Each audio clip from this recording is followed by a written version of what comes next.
Hello there, and a very warm welcome to WanderQuest. It's absolutely wonderful to have you with us. Today we are off on a rather special journey, one that takes us deep into the heart of East Africa.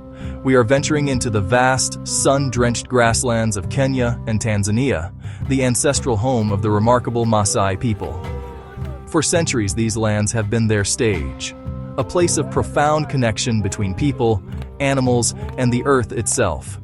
We shall tread softly and listen with great care as we explore a day in their lives, learning about their homes, their food, and their ancient traditions. It is a privilege to be invited into their world, and I do hope you feel the same. The Maasai are perhaps one of the most recognizable peoples on the African continent, often pictured standing tall and proud against the sweeping savanna. Their vibrant red shukas, the cloths they wrap around their bodies, are like beacons against the golden grasses. Their intricate beadwork tells stories of age, status, and identity, each color holding a special meaning. But beyond this striking image lies a complex and resilient culture, one deeply intertwined with their cattle, which are not merely livestock, but a measure of wealth, a source of life, and a sacred trust. Their semi-nomadic lifestyle, following the rains and the fresh grasses for their herds, is a testament to their incredible ability to live in harmony with the rhythm of nature. If you find this journey as fascinating as I do, please consider subscribing to our WanderQuest channel. Your likes, your comments, and your shares are what fuel these expeditions. Imagine a small cluster of low, rounded huts arranged in a large circle, standing resolutely under the vast African sky. This is the Maniata, the traditional Maasai homestead. It is far more than a simple village.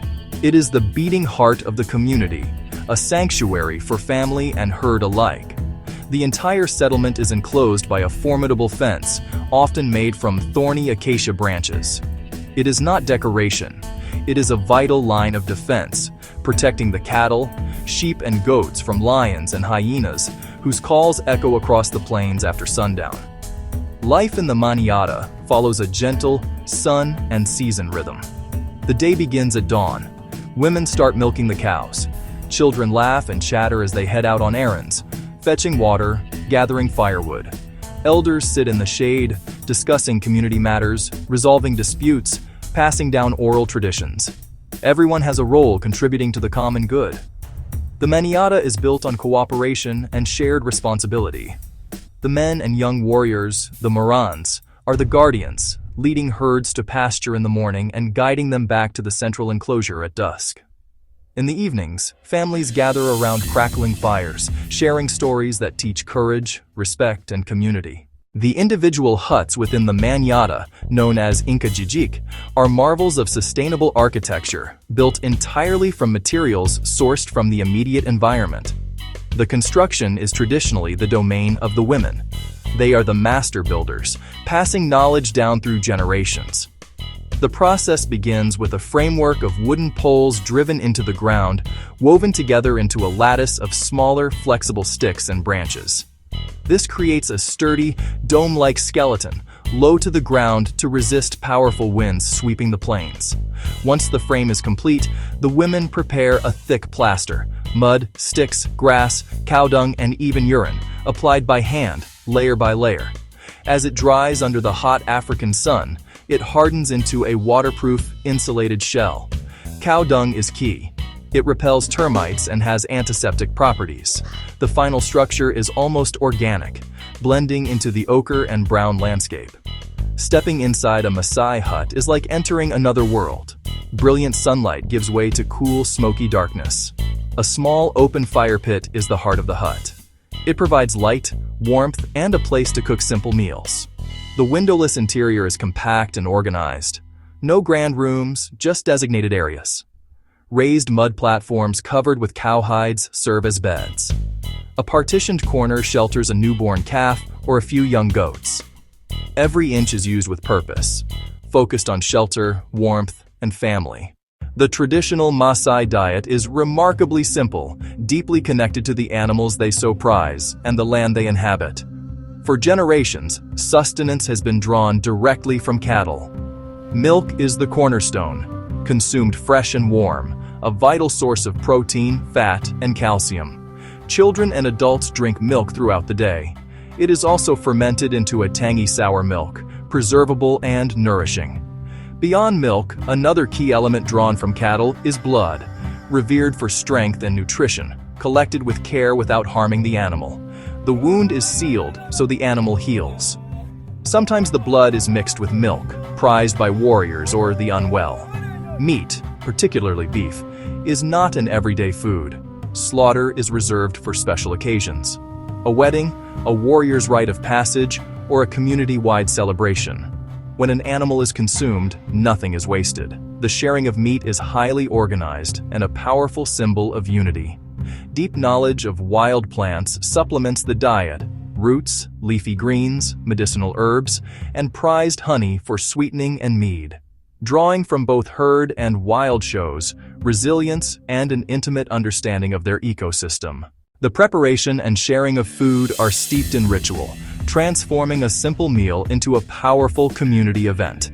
After respectful slaughter, the meat is divided with practiced skill, then roasted, choice cuts over glowing embers. The atmosphere is one of camaraderie, reinforcing roles and responsibilities. A strict etiquette governs distribution. Elders receive the most respected cuts. Warriors share select organs. Everyone, from the youngest child to the most senior elder, receives a share. All of it enacted around the warmth of the communal fire. Milk is the responsibility of women. They milk the cows, manage gourds, decide usage, served fresh to children or set aside to sour. Gourds are cleaned with smoke from special trees, imparting a distinct flavor. Blood is consumed with solemnity, drawn for purpose, to give strength to a warrior, a woman after birth, or an honored elder. The mixture is a potent symbol, a fusion of two life-sustaining fluids. Here, food is never just fuel. It is culture, ritual, and the essence of life. In Maasai history, hunting was more than food. It was an ultimate test of skill, bravery, and knowledge of the wild. A successful hunt required literacy of the land. Tracks in dust, broken twigs, alarm calls of birds, passed down by elders. Tools were simple, yet deadly. The long leaf-bladed spear, the short sword, ol alam, and sometimes a bow with poisoned arrows. Stealth and patience mattered as much as weapons, using wind to mask scent and bush for cover. Hunts were teamwork and strategy. Trackers followed trails, scouts anticipated paths, signals communicated silently. The lion hunt, once a rite of passage, is now largely symbolic and illegal under conservation laws. Today, the role has changed. Many Maasai channel tracking skills into guiding and wildlife protection, guardians of the very animals their ancestors once hunted. The spirit of the hunt, courage, discipline, teamwork, and profound respect for nature, endures, now devoted to safeguarding East Africa's precious wildlife. As our day with the Maasai draws to a close, we are left with a powerful impression. A life woven from three essential threads: the home, the food, the traditions of the land. The Manyatta is a fortress of community, a place where family bonds are forged and tradition is passed in the flicker of a central fire. Milk, blood, and meat are sacred elements, prepared and shared through rituals that reinforce social structure and environmental knowledge. Thank you so very much for joining me on this journey with WanderQuest. If you enjoyed this story, please subscribe, like, comment, and share. Until our next adventure, travel well and with an open heart.